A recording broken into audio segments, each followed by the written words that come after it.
My name is Taylor Bommarito, and I major in financial investments. I did my research on securitized tokens and liquidity. My mentors were Dr. Hughes and Dr. Wong. So I thought it was appropriate to start my findings off with a quote from famous economist Milton Friedman. In 1999, he said, "I think the internet is going to be one of the major forces for reducing the role of government. The only thing that's missing, but that will soon be developed, is a reliable e-cash, a method whereby on the internet you can transfer funds from A to B without A knowing B or B knowing A."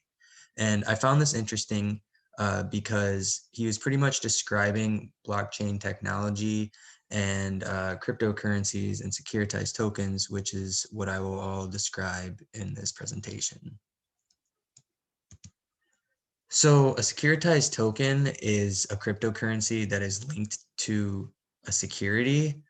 So what I mean by that is a normal cryptocurrency that is not a securitized token. It does not pass the Howey test. The Howey test is done by the SEC and it determines what actually qualifies as an investment. So done on a cryptocurrency, it would be deemed as a commodity, whereas a securitized token would be deemed as a security strictly due to the fact that a securitized token is backed by assets of a company to stabilize its price, and this implements intrinsic value. So the only similarity between securitized tokens and cryptocurrency is that they both operate on the blockchain technology and they both use a decentralized network. So liquidity and private equity. Right now in the private equity market, um, the asset class is very non-liquid. And what I mean by that is if you look at the chart on the right, real estate and art are considered non-liquid. And what this means is that they're hard to translate into cash. So if you're trying to sell art or real estate, it might take longer than you want. It's not going to be like a stock or a bond where it only takes a couple of days. It's going to take a while, so it's considered illiquid. And the reason why it's bad to have an illiquid asset is because over time, you might not get the value you want and you could lose a lot of value of your investment. You want your assets to be liquid. Um, Another issue is that on the private equity market, there's no definitive price that these assets are being bought or sold. So implementing a securitized token platform would give a definitive price for these investments. And using blockchain technology, it would make these transactions instant instead of being illiquid. So the overall objectives of securitized tokens and private equity, um, as I previously stated, blockchain technology is used on securitized tokens. That is the main point that I'm really trying to get across in this presentation, is that it's using the same technology as cryptocurrencies. And this could really revolutionize the private equity market. Strictly because it provides liquidity and it eliminates the middleman as well, who is the government from the transaction, which overall makes these investments more accessible and cheaper for people to make a profit on the market. So even though this is all about private equity, I wanted to include one slide about the public market, just because regular settlement is T+2 for equities and T+1 for government-backed debts, which means it takes 2 days for an equity transaction to go through and 1 day for a debt, business days. So even though these are already fairly liquid, using a securitized token in blockchain technology, it will completely eliminate the T+2, T+1, and it would be an instant transaction. It would also eliminate volatility market issues like Robinhood and GameStop. So blockchain technology is a distributed, shared, encrypted database that serves as an irreversible and incorruptible public repository of information. I have a code that I would like to show, and I found this code online. And it's not ready to be implemented on the financial market yet, but this is a basic code for blockchain to mine a token. So in 2 clicks, we just mined a Wilkes coin, the coin that I created. And the only reason I wanted to show this is how easy it really is for anybody to just come in and make their own coin, the basic form of a coin. and then you can build on top of that. So it's not like you have to be rich or super smart. Anybody can really go in and make their own coin. So I found that kind of interesting. And basically what was happening in that code is in this picture below. So I requested a transaction, and that transaction got funneled through a peer-to-peer network to each individual node.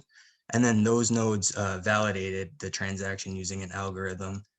The transaction was approved and added to the ledger and then to the existing chain and was completed and permanent. And that was pretty much what was happening in the code. So I've talked about a decentralized network. And what that is, well, for a centralized network, the central authority makes decisions on the behalf of the rest of the network. Decentralized, it does not rely on a single node. So if you look at the picture below, the centralized network, if I were to hit one of those nodes, all other nodes would react. But on a decentralized network, if I hit one, the other nodes won't react. And this is why we can eliminate the government with this, is because it makes these transactions a lot more secure since the other nodes don't react. So Ethereum is a type of technology that uses the blockchain platform. And I thought it was important to bring it up because you can create decentralized applications and altcoins using Ethereum. Ethereum acts as the vehicle for these altcoins. And a few of them are Ether, Chainlink, and Stablecoin, and there's a ton others, but I focus on these mainly in this presentation. Ether is a cryptocurrency that powers the Ethereum network. And back in 2015, you could only send Ether to Ether. Today, you can actually convert Ether to Bitcoin or Bitcoin to US dollars and any other crypto.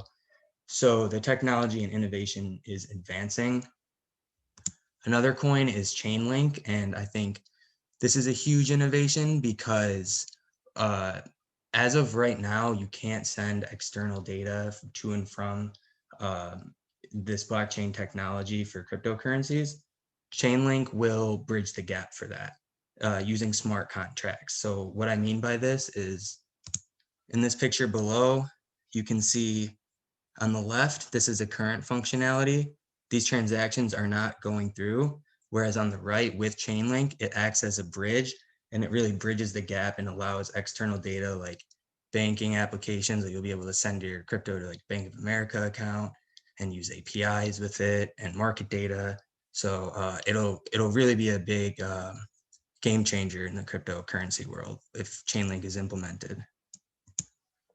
And then stablecoin, it tracks the US dollar, so it completely eliminates the volatility within this asset, which is a big point that I want to make because using blockchain technology, if you can just attach it to another asset, then it will track that asset as well. And what I mean by that is if you look at the volatility charts, I have the Dow Jones Industrial Average, Ethereum, and stablecoin using, and I did this using Python programming.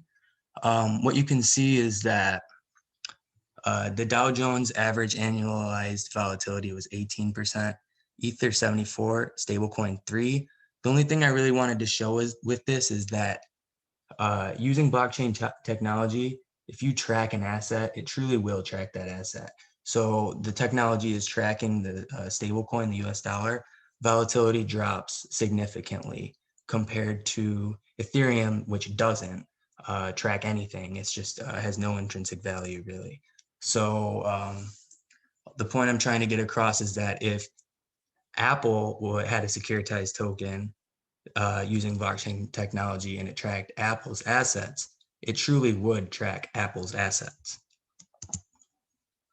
Another way to show the risk of Ethereum compared to stablecoin is on the left, the single day value at risk is 0.108, whereas stablecoin 0.008.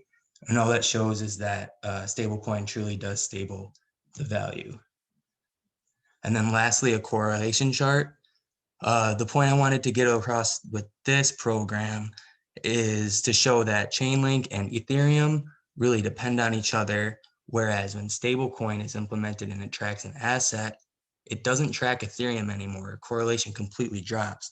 So if you look at where my clicker is, Ethereum right here, and US dollars stablecoin right here, the correlation is completely opposite. So if you do track Apple's assets to a securitized token or any company's assets, it truly will track that asset. And the main point I've been trying to get across with this whole presentation is that if you implement the technology used in cryptocurrencies, blockchain technology into securitized tokens to be used in private equity, it would be an amazing innovation for this specific asset class. Here are my references. Thank you.